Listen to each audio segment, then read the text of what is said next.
بسم اللہ الرحمن الرحیم۔ کیا ہو اگر تمہارے جیسا ایک اور ابن عباس کسی اور دنیا میں بالکل تمہاری طرح مولا علی کے سامنے کھڑا ہو؟ کیا تم یقین کرو گے کہ اگر کوئی کہے کہ ایک نہیں ہزاروں زمینیں ہیں اور ہر زمین پر انسانوں جیسی مختلف مخلوقات موجود ہیں؟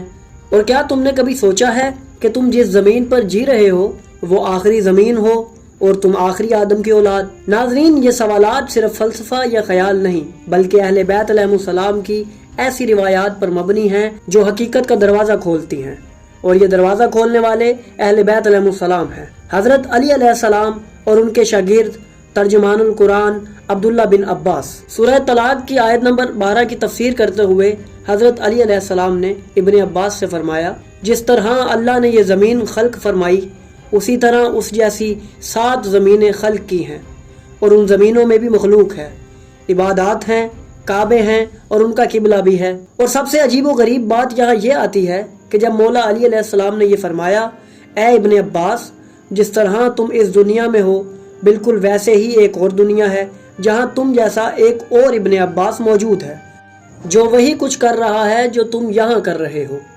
اور وہ بھی علی سے سوال کر رہا ہے جیسے تم سوال کر رہے ہو۔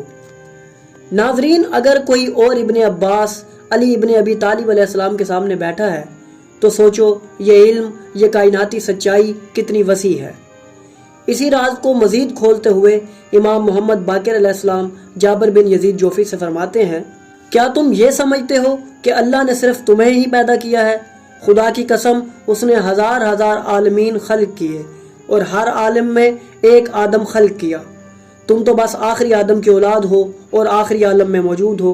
اور ناظرین، امام علی علیہ السلام کا ایک اور حیران کن قول موجود ہے جس میں وہ فرماتے ہیں، اس سورج کے پیچھے 40 سورج ہیں اور اس چاند کے پیچھے 40 چاند، اور ان کے نیچے ایسی مخلوقات آباد ہیں جو آدم اور نوح علیہ السلام کو نہیں جانتے، مگر وہ سب ہم اہل بیت علیہ السلام کی ولایت پر ایمان رکھتے ہیں اور ہمارے دشمنوں سے اظہار برات کرتے ہیں۔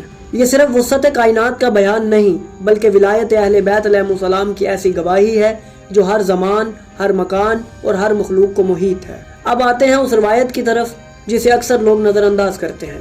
امام علی علیہ السلام کی روایت ہے، اس آدم سے پہلے 7 آدم گزرے ہیں، اور بعض نسخوں میں یہ تعداد 7000 بیان ہوئی ہے۔ ان کی اقوام اور نسلیں مختلف دنیاؤں میں پھیلی ہوئی ہیں۔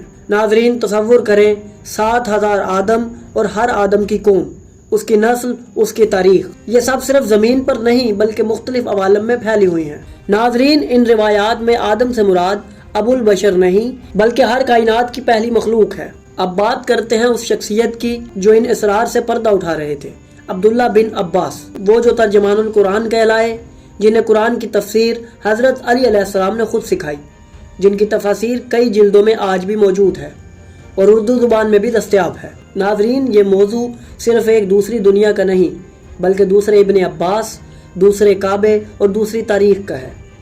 یہ ان کائناتی رازوں کا بیان ہے جو صرف فلسفہ نہیں بلکہ اہل بیت علیہ السلام کے بیان کردہ حقائق ہیں۔